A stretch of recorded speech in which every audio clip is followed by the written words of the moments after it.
What do you think, in general terms, is the way that art and artists can contribute to helping humanity achieve sustainability? Right. I think collaboration is a wonderful opportunity to artists to work in a networked way and to, I guess if they choose to, put their work towards the larger goals, which I have, which is making a more just and sustainable present and future,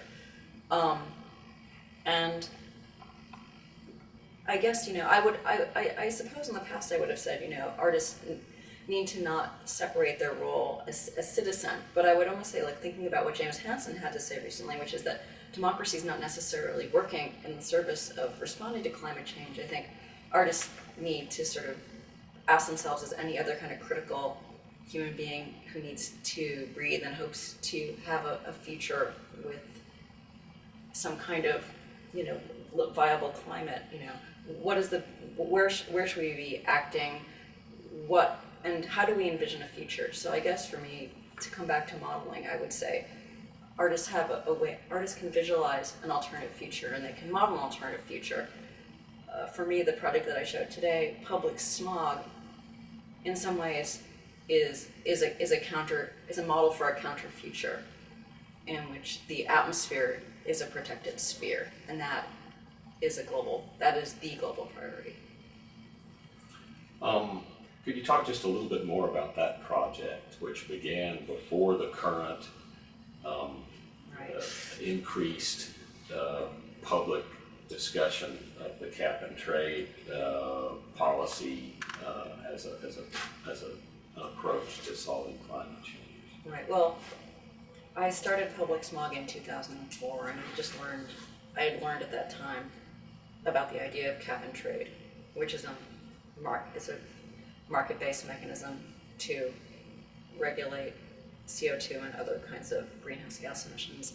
And at the time, I was pretty horrified by it. I actually didn't think that it's the right way to go, and I think it's horribly problematic, and not only in the way that we've seen in Europe, where there's been a collapse of a market, but I think the market-based mechanism is problematic. But I'd heard in 2003, that there was an attempt to construct greenhouse gas markets, and as far as I understood, at the time there were these beginnings of these new trading centers in Chicago, the Chicago Climate Exchange, and, for example, I think it was the World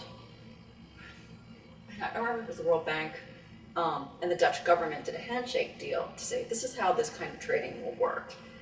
And I thought that this was interesting, this idea of interesting is maybe sort of too modest of a word, but interesting, this idea about the construction of a new kind of commodity and sort of a land rush on the atmosphere as how I saw it. And at the time it was, pre-Kyoto, the United States wasn't signing on to it. And there were these regional greenhouse gas markets in California. And so I was interested in sort of learning about understanding how these markets worked and in whose favor. So I ended up beginning Public Smog as a way to begin thinking about climate change and also investigating these new kinds of markets for greenhouse gas. And it was a project that might not strike some people as a classic artistic venture. Could you describe how it worked? And well, I mean, it's the first. Public Smog is a series of gestures to create an atmospheric clean air park. And so the ways that I've been trying to initiate the park is through sort of, I guess, micro interventions or macro interventions, whether or not they're economic or or political, whatever works, I suppose. And so can you ask that question again? I'm sorry. Yeah, if you could just describe how the project worked. Oh, right. Just sort of some of the basic mechanics of what you did. Right. So what you discovered. Thanks. So anyway, so I started initiating this project in 2004. The idea is to make a permanent clean air park, and the park will exist depending on how it's produced. And so the first thing that I did was I purchased with help offsets in the South Coast Air Quality Management District and over Los Angeles, Riverside, and other counties in Southern California that constitute that air district. And I purchased these emissions with help from a trader, which gave me insights to seeing, who is participating in these kind of markets. So in one way, it's making a project to initiate a park, and I guess the question would be, what is a park? Who's a park for? How does a park function?